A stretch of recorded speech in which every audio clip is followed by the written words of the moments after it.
Okay, good morning, everyone. Officially, welcome to Wednesday, which is kind of like a mini Friday because tomorrow's a holiday. So, kind of like Friday with a half weekend. But then we get a real Friday with a real weekend. So, not a bad week, right? I don't think I need this here.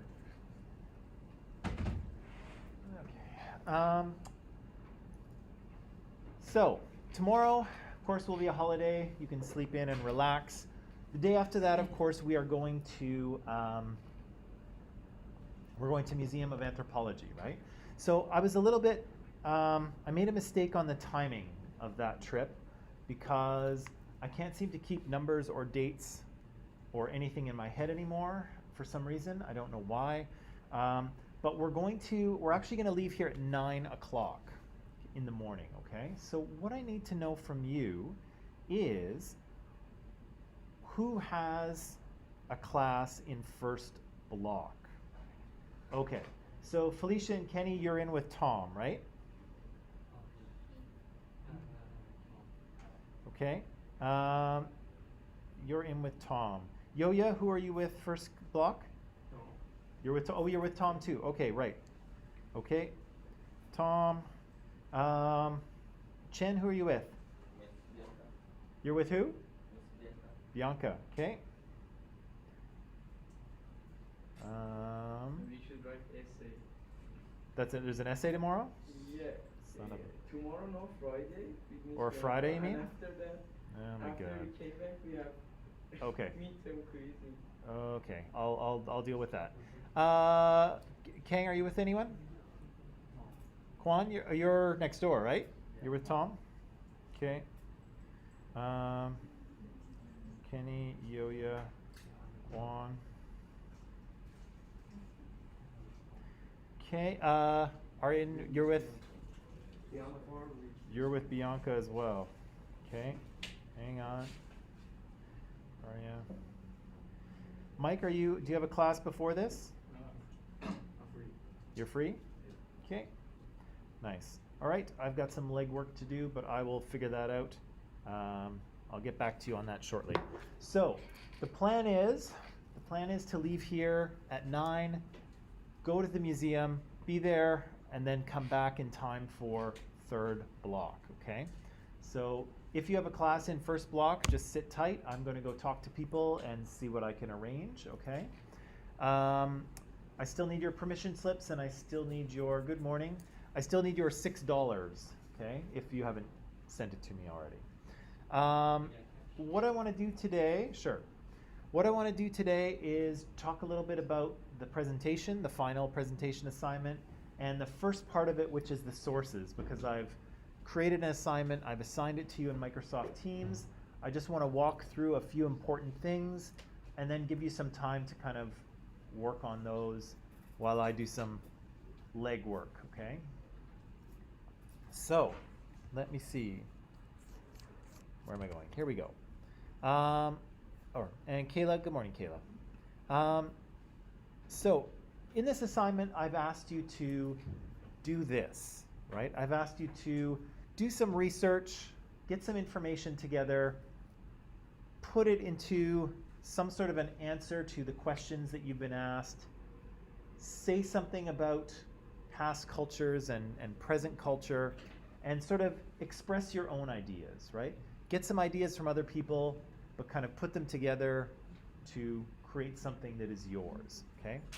So to do that, good? So to do that, we need, of course, other sources of information, right? We need to be able to read things and find things. And we need to kind of be able to put them into our presentation. So I'll talk very quickly, well, maybe not super quickly. I'll talk quickly about that, what we need to pay attention to, how to do the first part of this assignment, and a little thing on plagiarism, and then I'll turn you loose to do some work on your own, okay? So we need credible sources, right? We need to find information that is believable. And, unfortunately, we live in a world today where a lot of the information out there is garbage, right? There's people out there who don't know what they're talking about. they're misleading or they've been misled. They don't understand the things that they're writing about or talking about. Some of them are literally lying to your face, even though they know it's wrong information. They're still telling you, they're telling a lie to you. So we have to be even more careful nowadays about the information that we consume, right? 10 years ago, 20 years ago, wasn't that big a deal. Right? Even 5 years ago, it was probably less of a big deal. But today, there's so much bad information out there. We just have to be able to tell the difference, right? Between good stuff that is created by people who, have the knowledge to say what they're saying and can be trusted, can be believed, and people who don't know and who can't, right? This is an important skill. And actually, I didn't say this morning, but in some cases, it's a life or death skill, right? Because there's some people out there who, they don't believe coronavirus is a real thing, right? They think it's all a hoax. They think it's a government conspiracy and vaccines are, bad for you and they're injecting you with microchips or something like that. And, it's kind of ridiculous, but there's people who believe it. And some of those people are now dead because they got coronavirus and then they died, right? And so they believed the wrong information, right? They read something that was not correct or misleading. They believed it. They, that belief informed their behaviors, right? They didn't wear masks. They didn't get vaccinated. They thought this whole thing is, a conspiracy. And then they died, right? And so, if that's not a good advertisement for thinking critically about things, I don't know what is, right? It's one thing to do well on an assignment, but if bad information is actually going to kill you, that's probably worth paying attention to, right? And again, some of you might have heard that there was a guy, he was from New Westminster, and he died a couple days ago, and he was a super strong, he thought coronavirus was fake. He thought vaccines were some sort of government poison, or I don't know what he was thinking. And he was making, YouTube videos about it, and he was big into the flat earth too. He thought the earth was flat. He just came back from a flat earth conference in the States somewhere. But got COVID and died a couple days ago. What's that? He entered the eternal life after death.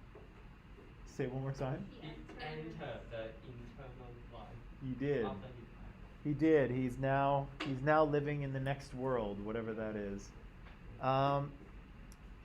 But again, literally, his beliefs killed him, right? Because he, didn't protect himself. So. The best example for this one is the Tanzania's president. Tanzania's president? Yeah, at first he told anybody that coronavirus is just the beginning. Uh-huh. Then he got corona and died after. Yeah. Right? So, and it's kind of like, part of it is kind of like, it's almost funny, but not. And then it's also like,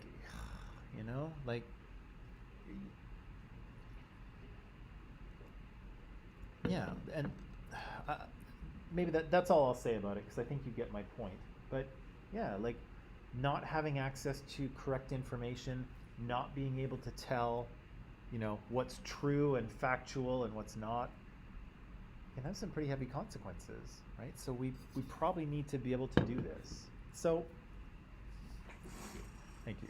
Although it's actually, I'm gonna do this one because it's actually for me it's this one.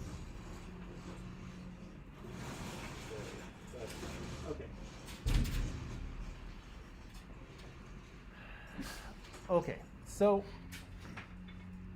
when we read things, right? When we read the news, if anyone reads the news, or pays attention to the news, or does work for school, or looks up information on COVID, or whatever they do, we have to make sure that we're using credible information, right? We have to make sure that we are reading stuff that is true and factual and believable, okay? And so how do we know what's credible? How do we know what's good? Okay? And so for the purposes of this assignment, there's kind of two ways you can go. Okay? So you can search for stuff in the college library, or you can search for stuff on the internet. Okay? Now, if you go to the college library, you can relax a little bit. Okay? Because most of the things in the college library are good, legitimate, published sources, right? So you can feel confident about the fact that they're useful, okay? So if you go to the college website, it kind of looks like this, at least I think it does. If you click on library, it'll take you here. And if you click on find materials, and then click on databases, it will take you to this, a list of different databases to search. Okay? Now, some of these might be a little much for us. Some of them link to like academic articles that you might read in university. Those academic articles are usually kind of complicated, and usually they're quite long. They're 20 or 30 pages. And I would encourage you to sort of steer away from those. They're just a little too much for this level, right? They're just too much to deal with. So I would suggest that you stick with, if you're in the college library here, with online encyclopedias or with newspaper or magazine articles. Okay? So you can only use encyclopedia for online? You can only use what? Encyclopedia. Say one more time. You can only use encyclopedia for online. No, not necessarily. But if you're in the library, the college library, I would probably stick with those things. If you want to find a academic article to use, you can try, but they're a bit much, I think, for. So you mean that the best thing for us is use the motor of a school, the Google of a school. Well, let me show you both things, and then you can answer that question. No, I mean the motor engine of the public school. Well, in some cases, let me finish, and then you'll see. So, if you go in here, MAS Ultra is a good one to look at. There's a few other ones too. I'll let you poke around. And when I click on MAS Ultra, it'll take you to kind of a search screen that looks like this, and you can type in some keywords for your topic, right? So if we were looking at, if we were interested in Confucius and modern China, then yeah, I would type in Confucius, and then modern China, click on it, and then a bunch of things would show up, okay? It's in college library, no? What's that? It's in college library. This is college library, yeah. So if you go over to the left side there, I like to check off these two things. I like to check off full text because I actually want to read the full article. And I usually just check off magazines and newspapers, okay? There's some other things that you can find too. Book reviews, not interested. I read this book and this is what I think. Not useful. Not useful for this assignment, right? Biographies, probably not. Probably not. Maybe, but I usually don't check it. Primary sources, I probably don't use those very often as well, right? So I would just check those two off, and then you can kind of scroll down and see if there's anything useful to you. And again, you can feel fairly comfortable that this is all good information, right? It's been published, it's been checked over by editors and publishers. It's probably pretty good stuff, right? But for many students, and I think for me too, most of us are much more comfortable doing internet searches, right? So going to Google and searching from there. And that's fine because Google is probably the best search engine in the world, right? And it can find anything, anywhere. But it's more difficult because it's searching the entire internet, right? And there's all kinds of things out there that are really good, right? Really interesting, well put together information that is correct and factual. And then there's a lot out there that is complete garbage, right? And it cannot be believed at all. So we get kind of the full mix when we Google things, and we have to kind of be a little more critical about what we're using. Okay? So to do this, I'm going to suggest we use the CRAP test. Okay? That's an acronym, CRAAP. And it stands for this. Has anyone seen this before? Yes. Yes? Used it before? Yes. It's okay? It works? Maybe? What is this? What is this? So this is things you should think about when you are trying to decide if you have a good quality source or not, or it will help you decide if you have a good quality source. Okay? Let's look at each one of these as slowly, okay? So the first thing we want to look at is currency. So when was this thing that you want to use, when was it published? Okay? So for comparative cultures, you know, the date that it's published is not super important, right? If you're looking for historical information, you know, the ancient Greeks have been around, you know, the ancient Greeks are 2,000 years old. It's probably okay if you have something that's 10 or 20 years old, right?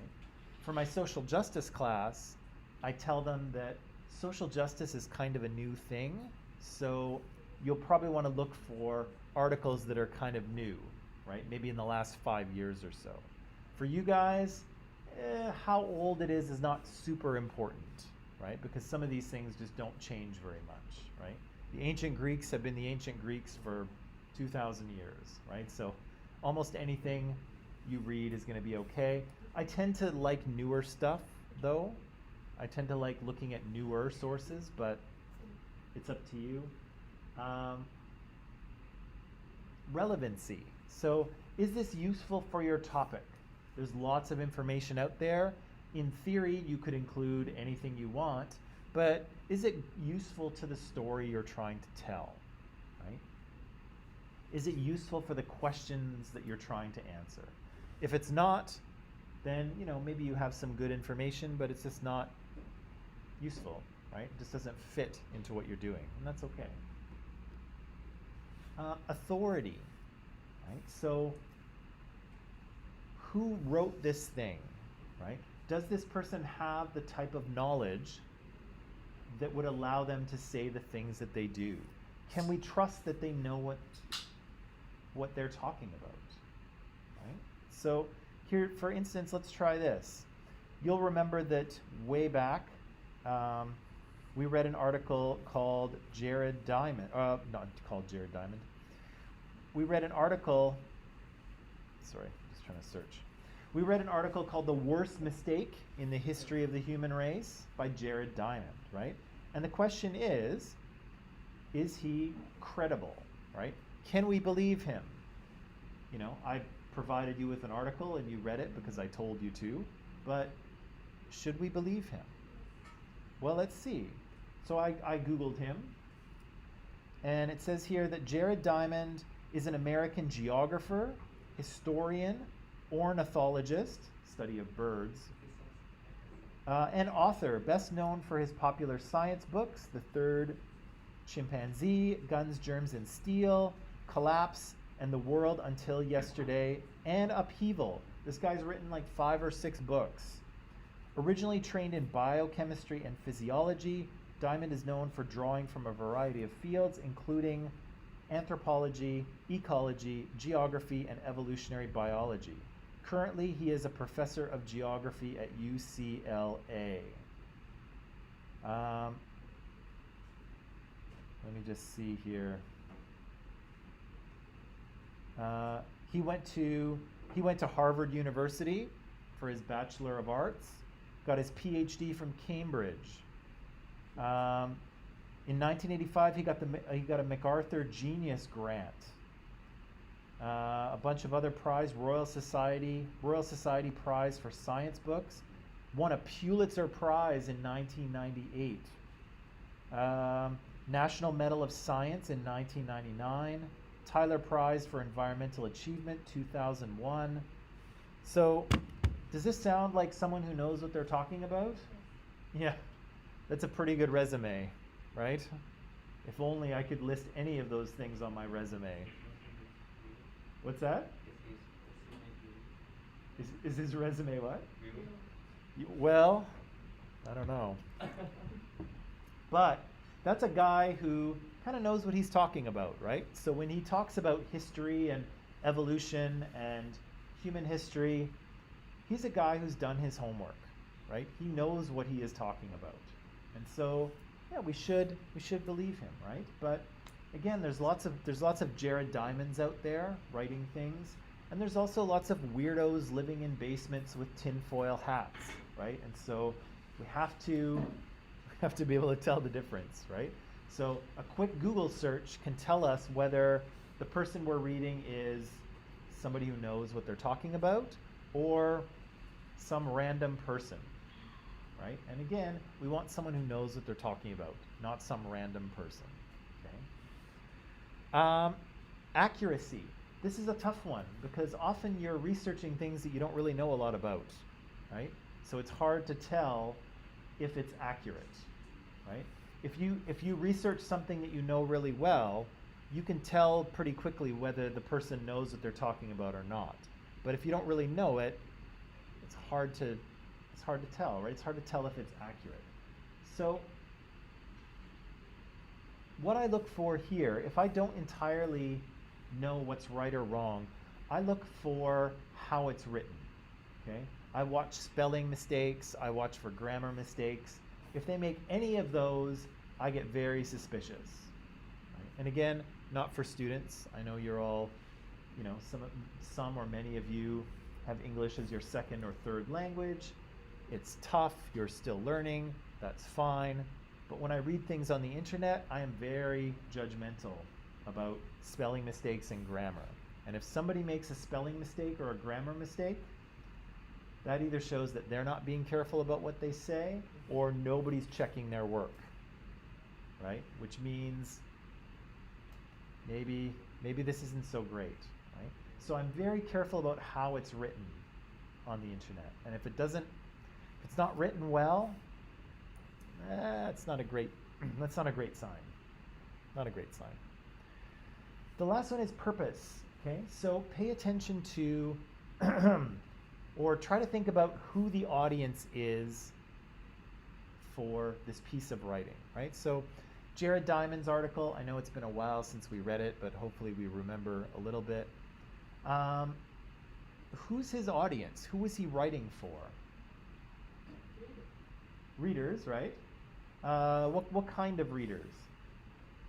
More interested in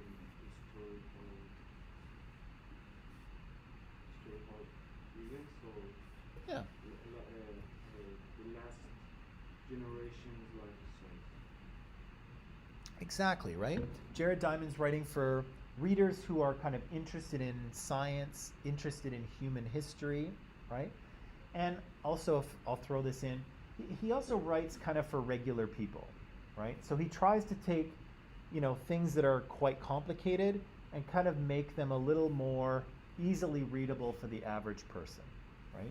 The average person, can read academic articles, but they're very difficult to read and understand and not very enjoyable, right? So Jared Diamond tries to take those ideas and make them accessible to everybody, right? Everyone who might be interested in this can kind of read it and understand what some of the ideas are, right? So yeah, that's his purpose and his audience, right? His audience is kind of regular people who are interested, and his purpose is to try and take complicated science and make it a little more readable, right? A little more like a story, right? A little more, relaxing to read, not like intense academic stuff, right? And again, everyone has a purpose for writing something, right? And everyone has an audience.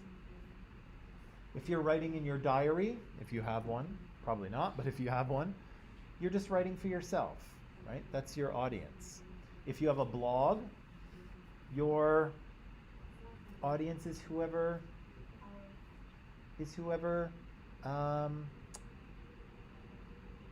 your audience is whoever reads your blog, right? Your subscribers. If you're Jared Diamond, it's basically the whole world, right? Anyone who cares to read his book he's interested in talking to, right? So it's always interesting to think about who the audience is, but also what the purpose is. Jared Diamond is trying to educate people, right? And entertain them a little bit too, I think. Some people might be trying to sell you something, right? Some people might be trying to make you angry about some issue. Right? Some people might be trying to, increase the profile of some political person or make them seem horrible, right? And so there's all kinds of audiences and there's all kinds of purposes, and those things are okay. It's just really what we need to do is recognize it, right? And sometimes people talk about, bias, right? We've got to be careful of bias. Everybody has bias, right? Everyone is kind of coming from a certain position and they're writing their thing for a certain reason, right? And so that's okay. We just need to be able to identify what the bias is, right? We read an article in Social Justice written by an Indigenous lawyer suggesting that we should view Indigenous people's treatment in Canada as a genocide, okay? And so she has a bias. She's an Indigenous person, right? And she's arguing for this, but that doesn't mean that she's wrong, right? That just means that she has a reason to say what she's saying. Right? So again, sometimes people suggest, we have to make sure our source isn't biased. All sources are biased. Everyone has bias. The key is to identify what the bias is, right? So there's a difference between, Jared Diamond wanting to educate people, the article we read in Social Justice where an Indigenous lawyer is trying to get people in Canada to see the horror of what's happened to Indigenous people. There's a difference between somebody just trying to sell you something, right?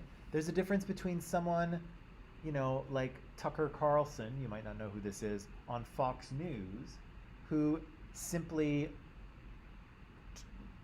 everything he says is a lie in order to make people angry and make them watch his show, right? So all of those are biases, right? But some of them are, a little more noble than others, right? And it's important for us to know why people are telling us what they're telling us, right? Are they saying, here's something you might be interested in? Are they saying, we really need to wake up right now because climate change is a thing and our world is being destroyed, right? Or are they trying to sell you something? Are they trying to make you angry? Are they trying to emotionally manipulate you? Are they trying to just get you to watch their show? And so they'll say whatever they need to say to get you to watch it, right? All of those things are different biases, right? They're different purposes. And again, some of them are okay, right? Some of them are fine, and some of them are not so great, right? We have to be able to tell. We have to be able to tell the difference between those things. Okay. So when you're looking for sources, pay attention to those things, right? Is it current? And again, if your source is a little older for this class, that's not really that's okay. I like newer things, but it's just me. Is it relevant to your topic? Does the person who's writing it know what they're talking about? Should we believe them? Is the information accurate? And again, sometimes that's difficult to tell if you don't really know what you're researching, but pay attention to how it's written. Do they make mistakes, right? Simple mistakes, because if they do, not a good sign, right? And finally, what's their purpose? Who are they writing for and why, right? Is this someone who's trying to educate or, give you a new way of looking at the world or looking at history? Is this person trying to sell you something? Are they just trying to make trouble, right? There's lots of trolls out there, right? Internet trolls, people in comment sections of websites. They're just out there to piss people off, right? That's all they're interested in. And so, again, that's a purpose. It's not a great one, but it's a purpose, and we should be able to identify who's trying to help us out, who's trying to educate us, and who's just trying to cause trouble.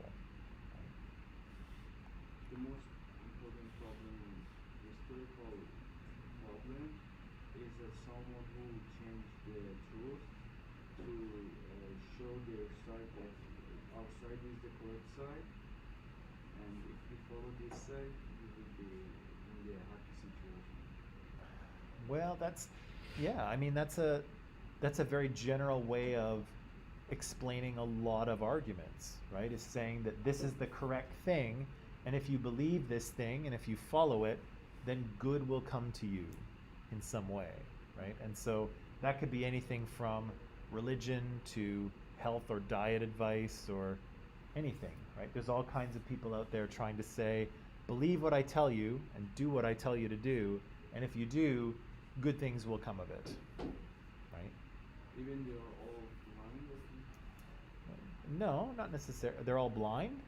Not necessarily. That's what your parents are trying to do, aren't they? Son, daughter, this is what I think you should do. This is what I want you to learn. And if you do these things, good things will come to you. Parents do that all the time. Teachers do that all the time. Religious leaders do that all the time. Political leaders do that all the time, right? A lot of arguments are like that, right? This is what I think is right, and if you believe this and do this, good will come to you. No, I mean those group that changes the truth to change the truth Yeah. to the wrong. Ah. Yeah, I mean that. Yeah. So yeah, if you're deliberately misleading people, right? If you're lying to them, then that can be pretty destructive, right? If that information is wrong and if it actually doesn't bring good, I mean the COVID guy who just died in New Westminster, right? He read things on the internet. People were telling him that COVID wasn't a real thing. He believed it. He told that to others, right, with his YouTube channel. And, good did not come to him, right? Now he is dead, right? So yeah, wrong information, that can be bad, right? So when you do your list of citations, again, I want you to do them in MLA format. Some of you are familiar with that, which is great. If you're not, there are some guides that will help you to do it. It's basically just arranging the information in a certain way, and sometimes it's in italics and sometimes it isn't. It's a bit of a pain in the butt to use, but it's a useful thing to do. And again, all academic publications have sources that are properly cited, so we kind of have to do that too, okay? The last thing I'll talk about before the break is a little bit about plagiarism. Who's heard of plagiarism before? Nobody? Oh boy, okay. Have you heard of plagiarism before? Yeah? Okay. Good. So plagiarism is when you use other people's information without their permission, or you make it seem as if it's your own. Okay? You take someone else's ideas or words and you present them as if they're your own ideas or words. Okay? You can do this on purpose, or you can do this accidentally. Okay? It's very easy to do either way. But we don't want to do that. It's perfectly reasonable to use other people's ideas. Okay? And in fact, scientists do it all the time. Right? They always use other people's ideas. But they also cite those people. Right? So I like to think of this as it's almost like an Instagram or you guys don't use Facebook anymore, right? If you're on Instagram and does anyone tag their friends in your photos? You don't tag your friends? No? They don't? You do? You can't be bothered, or they don't want you to? They ask you to? Why do they ask you to? What can you do? Just tag them. Yeah, but why do they ask you to tag them? Okay, I know. Because Okay. they're going to be popular. Yeah, it's a little popularity thing, right? They want to be tagged in your photos. Sure, 100%, right? That's exactly. And if you think about it, this is why we cite sources in science, right? Because people want to be tagged for the things that they did, right? They want to, if they participated, if they added ideas to your paper, even if you just took their ideas, they want to be thanked for them, right? They want to be like, hey, thanks dude, thanks lady, thanks for that idea, right? That's what citations are. You're tagging, your Instagram tagging them in your writing. And it's totally legit to do. Scientists do it all the time, right? Using other people's ideas, using other people's data, using other people's words to build their own thing, right? And it's totally fine as long as you can credit where that comes from, okay? So let me give you a bit of an example here. There's kind of two ways to use information from other sources. One is if you paraphrase it. Oh, nope, sorry, I'm thinking the wrong thing. Yeah, so you need to know how to treat the information, and then you need to know how to cite it properly, okay? This is what I was going to talk about. And you can do this by either paraphrasing or quoting, okay? What's that? Quoting's the easiest. Yeah, I'll get to that in a second.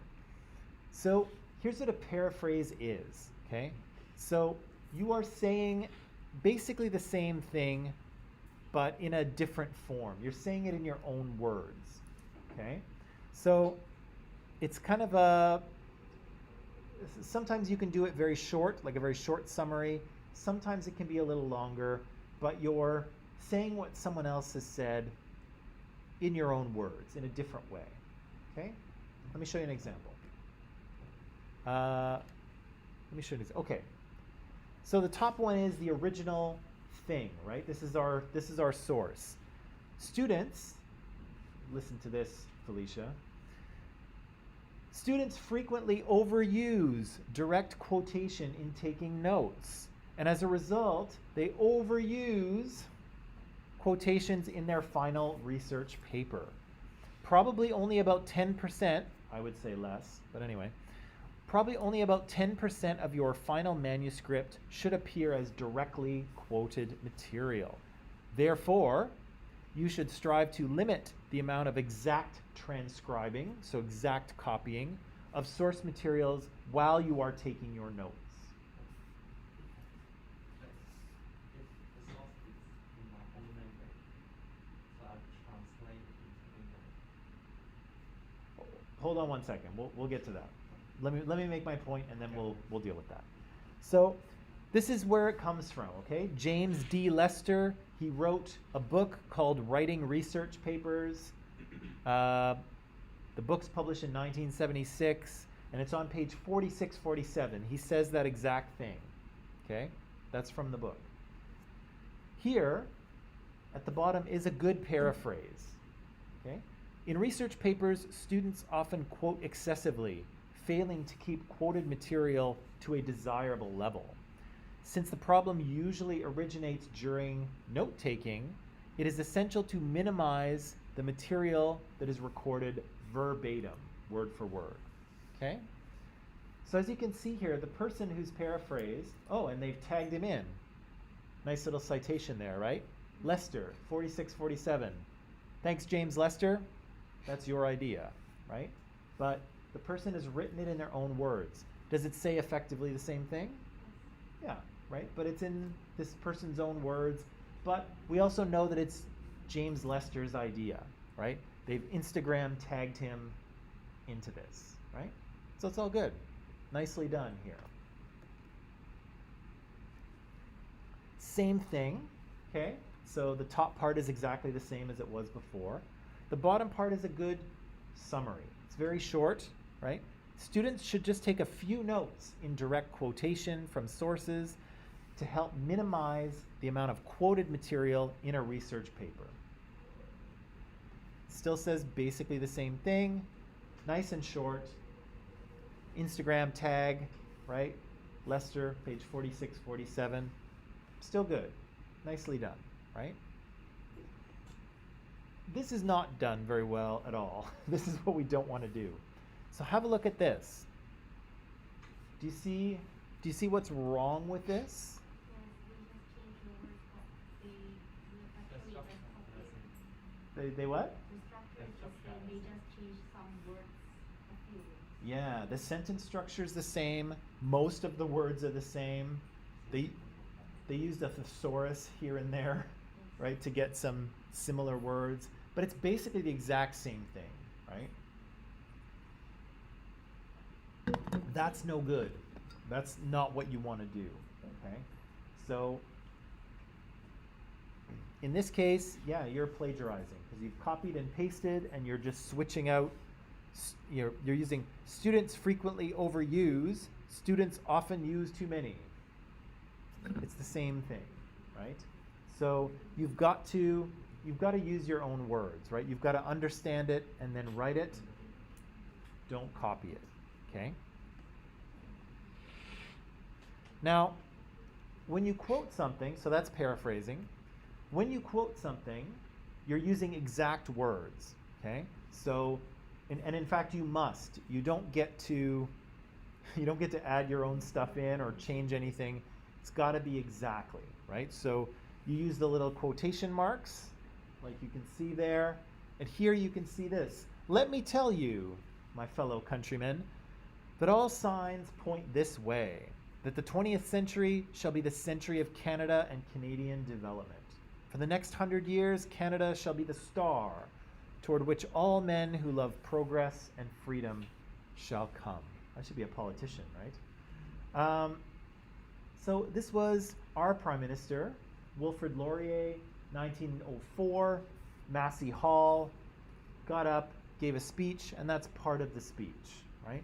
He said those exact words, and here they are written down, right? So again, when we quote, we give the exact words from the from the source, and we have the quotation marks, right? Now, that said, quoting someone is easy, right? Because as Felicia mentioned, you just copy and paste, right? Put some quotations on it. What? Yeah, it's easy to do, right? But I'm going to recommend you don't do it, okay? For two reasons. Number one, it doesn't tell me anything about what you know, okay? Because whether I'm reading a paper you've written, whether I'm watching a presentation that you've put together, being able to copy and paste something tells me nothing about what you know, okay? So if you, James Lester here, I'm going to back it up. James Lester says only about 10% of your final paper should be directly quoted. I would say less, because 10%, that means that 90% of, that means that 10% of your writing is not your writing, it's someone else. So I can't really learn anything about what you know from that material, right? I can't actually evaluate you on that because it's not yours, right? It's just directly copied and pasted. And the more of that stuff there is, the less of you there is. And I want you, right? I don't want Wilfrid Laurier, right? I don't care what Wilfrid Laurier said. I want to hear what you say, right? The other reason I say try not to quote anything is that most students don't really know how to use it, okay? Have you ever been telling a story to someone? So you guys are, maybe you're at a restaurant or you're hanging out with your friends in the lounge. You're telling a story, okay? Funny thing that happened to you. You're telling the story, and then somebody comes in and says blah, blah, blah, blah, blah, and it's totally not related to your story, and it's like, no, just like, shut up. I'm trying to tell this is the funny part, or something, right? So this person who comes in and says something from the side kind of disrupts the whole rhythm, right? They disrupt the story. You're just getting to the funny part, and then this person's like, blah, blah, blah, and it's like, stay out of it, I'm almost done, right? And often I find that quotes are like that. Students really don't know when and how to use them, and so they come into the writing in a way that disrupts the flow, right? So you're writing away, your paragraph is you're explaining something or you're telling me something, and then this quote will show up. And it doesn't really connect very well to what you were saying. It doesn't really allow you to follow into something else, and it just gets in the way, right? It's something that like the reader trips over, right? It's like something on the floor that you trip over. And so most of the time I find that quotes just get in the way, right? So I would say that there's very few instances where you really need to quote something, right? And a quote is a description. Like the quote is describing something that I'm talking about. Like Yeah. it's a fact that everyone knows. Like because that's why it's a description. And it's well connected. I, Can I, still use it. I would say paraphrase it, summarize it, and cite it. Do it in your own words. The difference is when you really need to hear someone's words, right? So you guys are all aware of, you guys know who George Floyd is? Yeah, George Floyd was a black man who was killed by a police officer, right? In, oh gosh, where was it? Somewhere in the United States, I can't remember where right now. It was about 1.5 years or 2 years ago. George Floyd was arrested for allegedly passing a counterfeit bill, a fake bill. The police officer restrained him. The police officer kneeled on George Floyd's neck for about 8 minutes. George Floyd wasn't getting enough oxygen to his brain. He passed out and he died. Okay? And one of the things, there is video of this. Bystanders took video of it.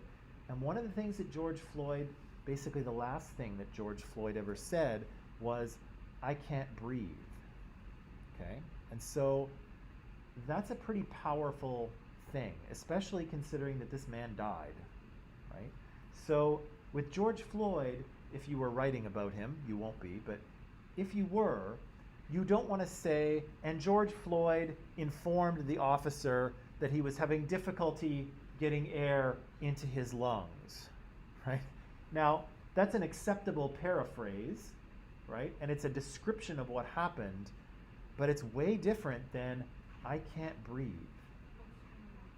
Yeah, right? The original words really hit a lot harder, right? And you need to hear them, right? You need to hear his actual words, right? But we don't need to hear everyone's words, right? So again, there's places where the quote can really do some heavy lifting, right? It can really like bring home what happened, like with George Floyd. But there's lots of cases where it just gets in the way. Right? So I would really encourage you to just paraphrase things. You know, there might be some instances where you need to quote. If I would say, if you do quote, make it a short one. Don't make it a long one. And again, it's easier in some ways. And like Felicia, you're 100% right. It's way easier, and I've done it. I've written papers in university where I've quoted big chunks of things to make the paper longer because it had to be 20 pages and I only had 15. So I needed to stretch it out and, you know, get the margins a little narrower and put in a few pictures and to try to get, you know, enough. So I understand you. I've done it, but it doesn't really help the writing. It doesn't really make it better usually. Again, do as you will, but that's kind of my opinion. It doesn't really help you, I don't think. Okay. So, yeah. So don't quote unless you really need to hear that person's words, but make sure that you use exactly their words if you're going to quote, okay? Now, I'm going to give you a quick break in a minute, but before I do, when we come back, I'm going to give you some time to work on the sources assignment, okay? And so what it looks like, I'll show you here. It's in Microsoft Teams. I've assigned it. Is this going to work this time or not? I want to see. There it is, it worked. Okay.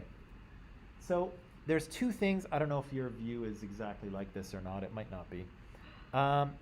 There's two things. So there's the source assignment where I tell you exactly what you need to do and how I'm going to mark it.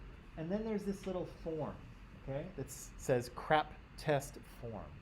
So what I want you to do with all of your sources is to show me that you've evaluated them to make sure that they're good, make sure that they're credible. So like every sources we need to use correct sources, like Yes. every single sources we need to write it down one by one.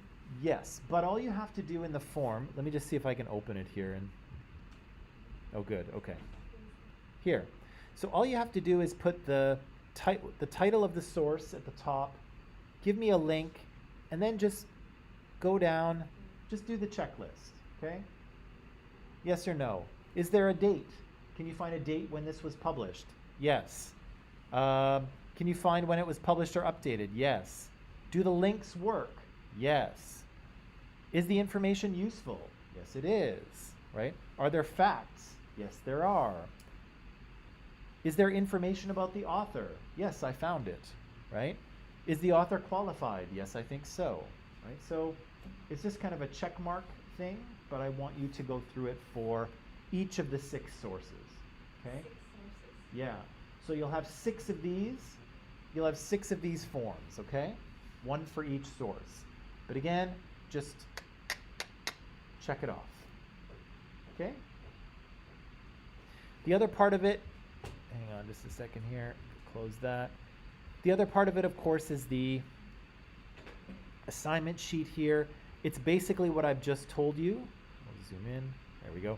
It's basically what I've just told you, that you need to compile the list of 6 sources, format them in MLA, and do the checklist to make sure that they are good sources, okay? So that's all there. I've got a little marking guide here that you can look at. I won't go through it. I think it's pretty self-explanatory. Yeah, so do you have any questions at the moment? No. Would you like to take a break? Yes. Okay, let's take a break, and then when we come back, I'll give you some time to work on that, okay? And I gotta go talk to some people.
Okay, people, we are back. I'm going to give you some time to work.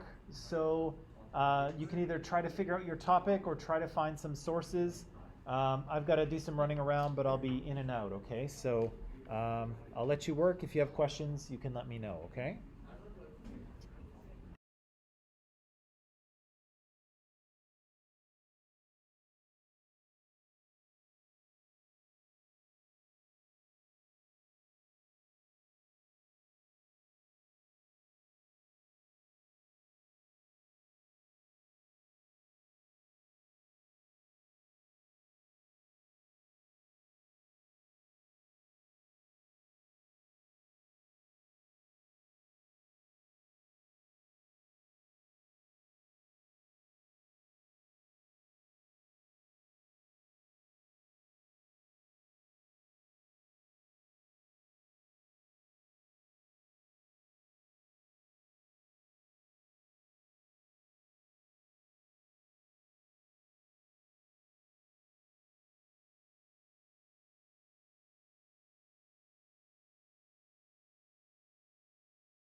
Okay, everyone, that's about it for today. So you can keep working for a little while, but I'm just going to end my live stream here. And no school tomorrow Why?